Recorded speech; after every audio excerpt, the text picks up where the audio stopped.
Welcome to the in front of me TCL 30SE, and I'll show you the face unlock test on this device. So now I'll just make a couple of tries to unlock the device with my face recognition, and you can see, and we'll just see how fast this feature is and does it works.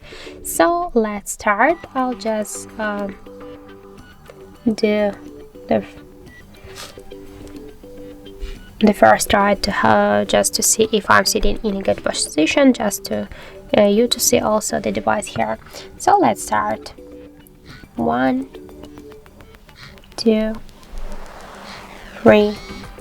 Oh, just open the camera. Sorry. 4, 5. So as can you see, the face unlock feature works here normally. That's just normal result for the face unlock. We just can unlock the device like then in 1 second or 1.5 seconds. So as can you see, that works. I'll just we'll try one more thing.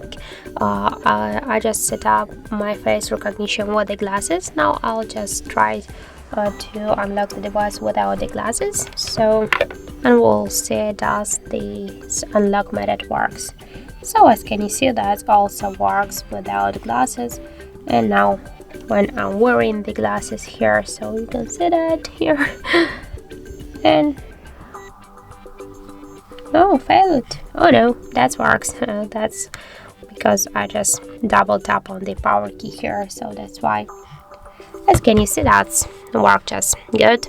So just try this unlock method, but don't forget that the face unlock is less secure than the PIN code or passcode. So that's it. Thank you for watching, and if you found this video helpful, don't forget to leave a like, comment, and to subscribe our channel.